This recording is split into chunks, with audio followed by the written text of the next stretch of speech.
तो वेलकम, जय हिंद प्यारे दोस्तों। आज टीएलएड फर्स्ट सेमेस्टर का चैप्टर नंबर 1 हम स्टार्ट करने जा रहे हैं, नंबर सिस्टम।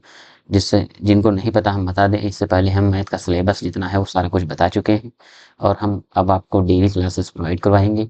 आप हमारे चैनल से जुड़ जाइए और देखिए, आज हम इस प्रकार आपको मैथ का इस प्रकार सिलेबस पढ़ाएंगे कि आपको फालतू की कोई चीज़ पढ़नी नहीं पड़ेगी। आप बिल्कुल कॉन्सेप्ट समझिए, कॉन्सेप्ट के आधार पर सारे क्वेश्चन आप करते जाएंगे। ये नहीं कि हम क्वेश्चन क्वेश्चन करते जाएं और बताते जाएं, तो ऐसा कुछ नहीं है। बस इस हिसाब से बताएंगे, जिसको कुछ भी नहीं आता समझ लीजिए, जो मैथ बिल्कुल नहीं पढ़ा है वो भी मैथ को सीखेगा, ये मेरी गारंटी है। देखिए, तो नंबर सिस्टम को समझने से पहले हम डिजिट समझते हैं। देखिए, डिजिट डिजिट्स मतलब अंक।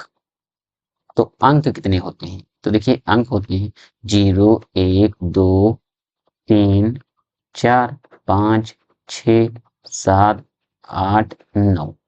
तो अंक कितने होते हैं? 0 से लगाकर 9 तक। टोटल कितने हुए? कुल अंक होते हैं 10। तो इन्हीं को मिलाकर, इन्हीं को जोड़कर संख्या का निर्माण होता है। जैसे हम कोई संख्या लिख रहे हैं, संख्या, तो देखिए, हमने लिखा जैसे 20, तो इन्हीं को जोड़कर तो संख्या में बनी है। 2 लिया, 0, तो ये संख्या हुई एक। जैसे लिखा 24, तो ये संख्या है। यानी अंकों के मेल से संख्या का निर्माण होता है, ठीक है। तो अब संख्याएं कौन कौन सी होती हैं, कितने प्रकार की होती हैं, इस सारा डिटेल से हम आपको बताते हैं। देखिए, अब हम संख्याओं के बारे में पढ़ते हैं। संख्या यानी नंबर्स।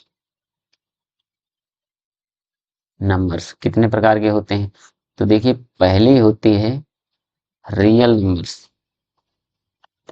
रियल नंबर यानी वास्तविक संख्याएं। वास्तविक संख्याएं। और दूसरी होती है इमेजिनरी नंबर। इमेजिनरी नंबर, काल्पनिक संख्याएं।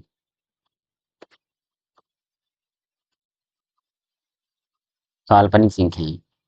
देखिए, अगर मैं चाहता तो लिखकर इस पहले हम मैं लिखकर पहले से ले आता और ऐसे ऐसे टिक मार के समझा देता, लेकिन वो आप समझ नहीं पाएंगे। हम इस प्रकार समझाएंगे कि आप हमारे साथ लिखिए और दोबारा आपको कॉन्सेप्ट इस प्रकार समझ में आ जाए कि आपको याद करने की जरूरत नहीं पड़े। आप कोई भी क्वेश्चन हो इसे कर लेंगे। तो देखिए, रियल नंबर कौन से होते हैं? वास्तविक संख्याएं। देखिए, संख्याओं संख्याएं से बनी है, एक है रियल नंबर और एक होते हैं इमेजिनरी नंबर।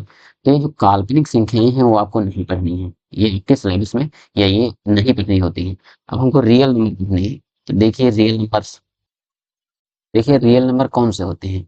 जिन्हें हम नंबर लाइन पर लिख सकते हैं, जिन्हें हम नंबर लाइन पर लिख सकते हैं, उसे हम कहते हैं रियल नंबर। जैसे जैसे कोई यहाँ पर 0, जैसे हमें -1, -2 ये लिखना है इस नंबर लाइन पर, तो -1 यहाँ पर होगा और -2 यहाँ पर होगा और कह दे +1 +2 लिखना है। तो 0 के दाहिनी साइड में, दाहिनी यहाँ पर प्लस होगा, यहाँ पर +2 होगा। तो जिनको हम नंबर लाइन पर व्यक्त कर सकते हैं उन्हें हम कहते हैं रियल नंबर। आइए अब आगे देखते हैं। तो देखिए, रियल नंबर कितने प्रकार के होते हैं? रियल नंबर यानी वास्तविक, मेरे साथ आपको लिखना है संख्याएं। हम आपको इस प्रकार बता रहे हैं कि अभी जो आप सीटेट भी देंगे तब भी आपको कोई दिक्कत नहीं होगी। सीटेट से एक क्वेश्चन इसमें जरूर पूछा जाता है। रियल नंबर कौन कौन सी होती है? देखिए, रियल नंबर के अंतर्गत कौन सा आता है? देखिए, एक आता है रेशनल नंबर, एक होता है रेशनल नंबर, इन्हें हम कहते हैं परिमेय संख्याएं। क्या कहते हैं? परिमेय संख्याएं। और होता है दूसरा इरेशनल नंबर। इरेशनल नंबर, अपरिमेय संख्याएं। अपरिमेय संख्याएं, ठीक है। अब रेशनल नंबर के अंतर्गत कौन कौन सी आती हैं? देखिए, पहला आता है नेचुरल नंबर। नेचुरल नंबर, दूसरा होता है whole number. Whole number, natural number को हम कहते हैं प्राकृतिक संख्याएं। प्राकृतिक संख्याएं इन्हें कहते हैं पूर्ण संख्याएं। ठीक है। और तीसरी है इंटीजर नंबर। इंटीजर नंबर यानी पूर्णांक संख्याएं। पूर्णांक संख्याएं। तो परिमेय संख्याओं के अंतर्गत कौन कौन से आता है, देखिए रियल नंबर के अंतर्गत आते हैं रेशनल परिमेय संख्याएं और अपरिमेय संख्याएं। और परिमेय संख्याओं के अंतर्गत आता है नेचुरल नंबर यानी प्राकृतिक संख्याएं, फिर पूर्ण संख्याएं, फिर पूर्णांक संख्याएं। और इसके बाद आता है चौथा है डेसिमल नंबर। ठीक है, दशमलव संख्याएं। दशमलव संख्याएं, ये सारी आपको डिटेल से पढ़नी है। तो पहले मैंने समझा दिया कि ये कहाँ से आई, कैसे बनी। अब इनको एक एक करके हम समझाते हैं। देखिए परिमेय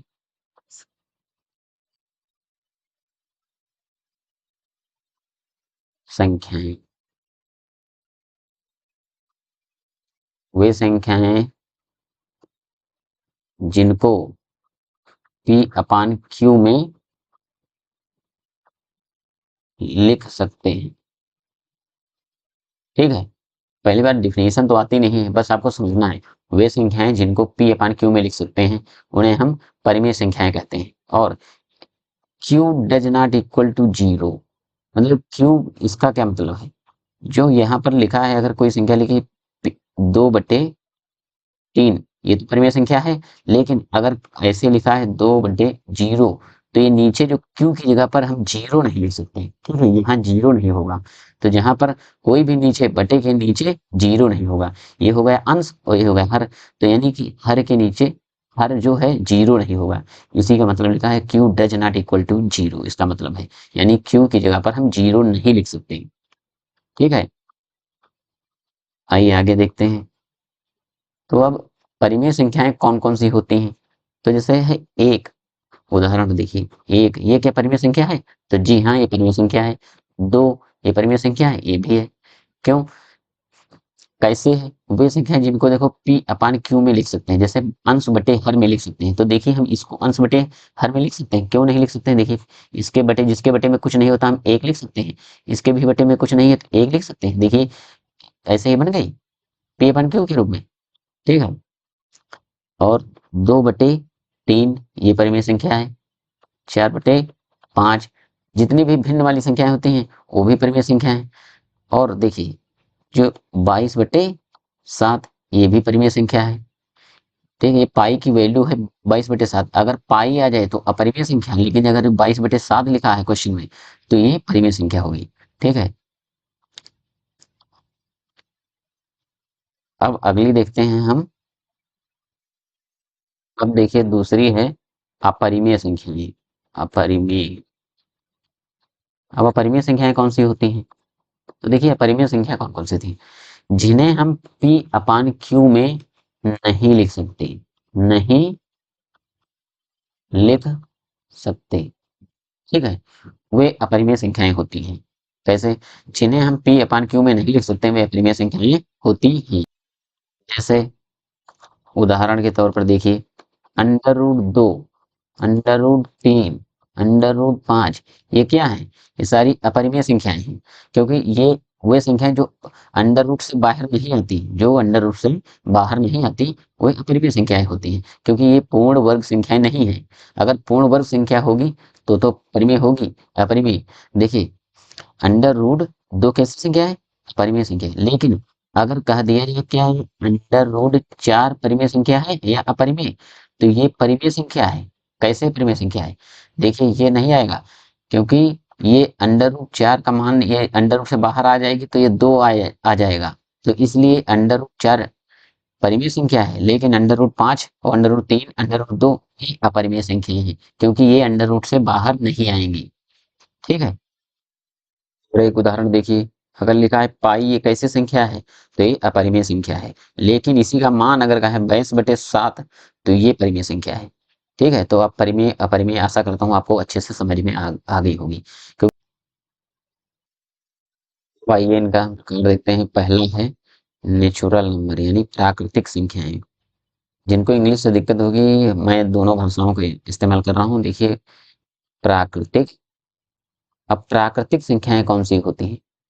प्राकृतिक संख्याएं, देखिए प्राकृतिक संख्याएं 1 2 3 4 5 6 7 8 9, ये क्या होते हैं?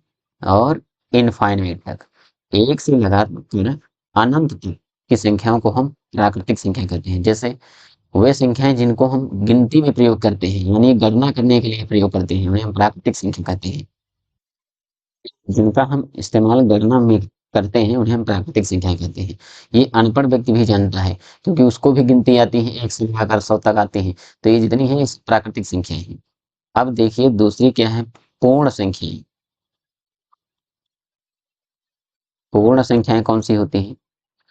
तो इसी में जीरो को शामिल कर लीजिए। 0 1 2 3 4 5 6 7 8 9 एंड सो ऑन, यानी प्लस इनफाइनाइट। तो पूर्ण संख्याएं कहाँ से होती है? पूर्ण संख्याएं जीरो से लगाकर अनंत तक होती है। ठीक है, प्राकृतिक संख्या में अगर जीरो जोड़ दिया जाए तो वो हो जाती है पूर्ण संख्याएं। तो पूर्ण संख्या कौन सी होती है? जीरो से लगाकर अनंत तक, जीरो से लगाकर अनंत। दूसरे नंबर पर देख लीजिए पूर्णांक संख्याएं।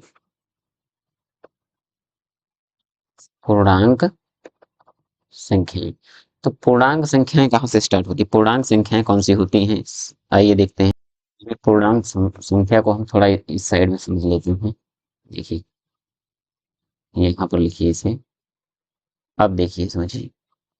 तो ये पूर्णांक संख्या है, ये इनका प्रकार दो टाइप की होती है पूर्णांक संख्याएं जो है। एक होती है पॉजिटिव इंटीजर यानी या तो निगेटिव, पहले होते हैं निगेटिव, निगेटिव इंटीजर, ऋणात्मक पूर्णांक, ऋणात्मक पूर्णांक। और एक होते हैं पॉजिटिव इंटीजर, पॉजिटिव इंटीजर, धनात्मक पूर्णांक, धनात्मक पूर्णांक। ठीक है, तो निगेटिव इंटीजर ऋणात्मक पूर्णांक कौन से होती हैं? तो देखिए माइनस इनफाइनाइट से लगाकर -1 तक, ये कहां से कहां तक होती है? माइनस इनफाइनाइट से लगाकर -1 तक। ठीक है, और पॉजिटिव इंटीजर कौन से होते हैं? तो 1 + 1 से लगाकर प्लस इनफाइनाइट तक। ठीक है, जो कि प्लस इनफाइनाइट से लगाकर, देखिए प्लस इनफाइनाइट से लगाकर +1 से लगाकर कहां तक होती है? प्लस इनफाइनाइट यानी अनंत तक। अब इसमें एक संख्या बच गई जो जीरो। अब हम जीरो को क्या कहेंगे? देखिए पूर्णांक संख्याएं तो ये सारी हैं, जो निगेटिव इंटीजर होते हैं, जो निगेटिव संख्याएं होती हैं वो भी पूर्णांक संख्याएं होती हैं, जो पॉजिटिव संख्याएं होती हैं वो भी होते हैं पूर्णांक संख्याएं। लेकिन इसमें अगर कहा जाए कि ये जीरो कैसी संख्या है, तो जीरो देखिए, देखिए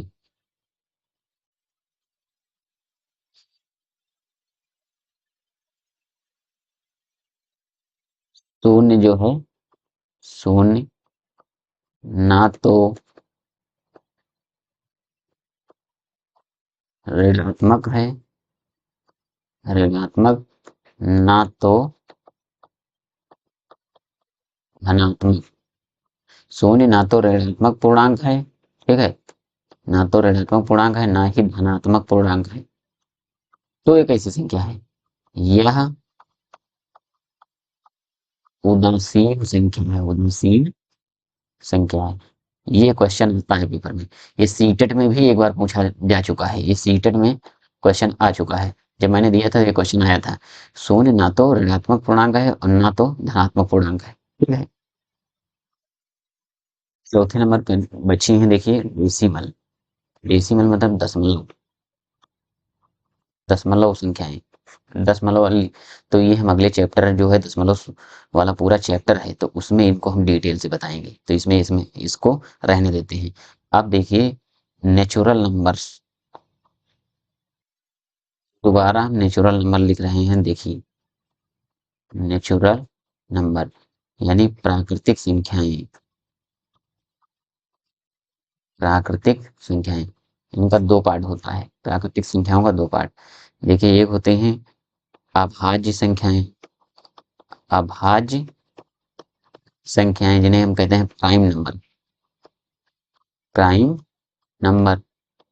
और ये होती हैं भाज्य संख्याएं, ये होती हैं भाज्य संख्याएं, इन्हें कहते हैं को प्राइम नंबर। नहीं नहीं सॉरी, को प्राइम नहीं कहते इनको, इन्हें कहते हैं कंपोजिट नंबर, कंपोजिट नंबर। ठीक है, इन्हें भाज्य संख्याएं और इन्हें अभाज्य संख्या, यानी प्राकृतिक संख्या के दो हिस्से होते हैं, एक अभाज्य संख्या है, एक भाज्य संख्या है। तो अभाज्य संख्याएं कौन सी होती हैं? देखिए जिनका गुणनखंड एक, जिनके गुणनखंड, देखिए अभाज्य संख्याओं को हम थोड़ा डिटेल से लिखकर समझा दें, क्योंकि ये क्वेश्चन अभाज्य संख्याओं से रिलेटेड आते हैं, चाहे कोई भी एग्जाम हो इसमें, तो डीएलएड में तो खास करके। देखिए अभाज्य संख्याएं हम इधर लिखकर थोड़ा इसकी डेफिनेशन अलग से लिख देते हैं। अभाज्य संख्याएं, देखिए अभाज्य संख्याओं की डेफिनेशन, वे संख्याएं जो एक और स्वयं के अतिरिक्त किसी अन्य संख्या से पूर्णतः विभाजित ना हो, अभाज्य संख्याएं कहलाती हैं। मतलब वे संख्याएं जिनका फैक्टर केवल एक या तो वो स्वयं हो गया, इसके अतिरिक्त कोई नहीं। जैसे अभाज्य संख्याएं होती कौन सी हैं, देख लीजिए पहले। 2, 3, 5, 7, 11, 13, 17, 19। ठीक है, ये इसी प्रकार और चलता चला जाएगा। अभाज्य संख्याएं वे होती हैं जिनका केवल एक ही, मतलब एक या स्वयं के अतिरिक्त किसी अन्य संख्या से पूर्णतः विभाजित ना हो। तो जैसे इनका गुणनखंड देखिए, ये 2 है, या तो ये 1 से डिवाइड हो जाएगी, या तो ये खुद से डिवाइड होगी, इसके अतिरिक्त किसी से डिवाइड नहीं होगी। इसे ऐसे देख लीजिए 3, ये 3 है, या तो 1 से डिवाइड होगी, या तो खुद से डिवाइड होगी, तभी जाकर ये डिवाइड होगी। देखिए इस 5, 5 है, या तो ये खुद से डिवाइड होगी, खुद से 5 से, और या तो या 1 से। तो बस सेम यही लिखा गया है, या तो एक या स्वयं के अतिरिक्त किसी अन्य से विभाजित नहीं होगी। अगर क्वेश्चन आ जाए, कह दे क्वेश्चन समझ लीजिए। देखिए क्वेश्चन एक है कि 31, जैसे लिखा है 30, 30 और 40 के बीच कितनी अभाज्य संख्याएं हैं, अभाज्य संख्याएं हैं। तो आप कैसे लिखेंगे? देखिए, देखिए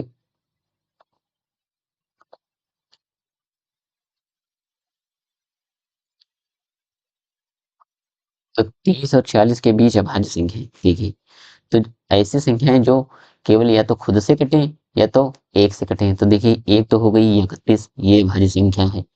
फिर देखिए 32, 33, 34, 35, 36, 37, 38, 39, 40 और ये 30, इसके बीच निकालनी है अभाज्य संख्याएं।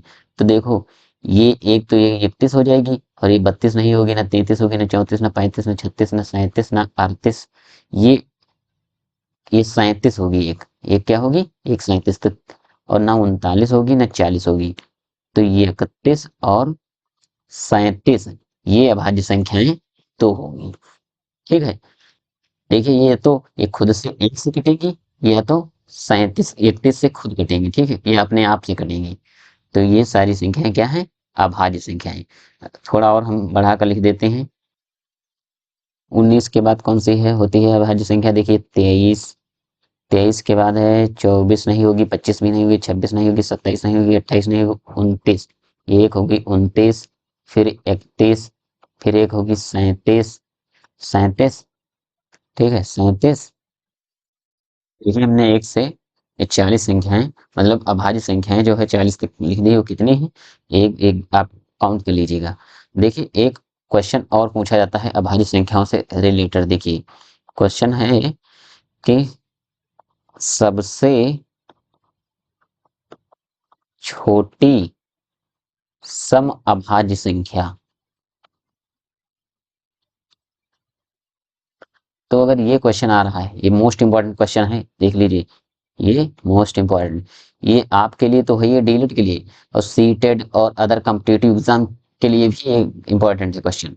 देखिए तो सबसे छोटी सम अभाज्य संख्या कौन सी है? सबसे छोटी भी हो और सम भी हो, तो देखिए ये दो, ये दो सबसे छोटी समअभाज्य संख्या तो कौन सी है? ये है दो। अगर पूछ ले कितनी होती है, कितनी, तो पूछेगा तो एक, यानी जो सम भी हो और अभाज्य भी हो तो कितनी कितनी है? देखिए एक ही तो, एक है दो, ठीक है, तो इनमें कंफ्यूज मत होना। सबसे छोटी समअभाज्य संख्या तो दो है। अगर पूछे सबसे छोटी कितनी है जो समअभाज्य संख्याएं हैं, तो होगा एक।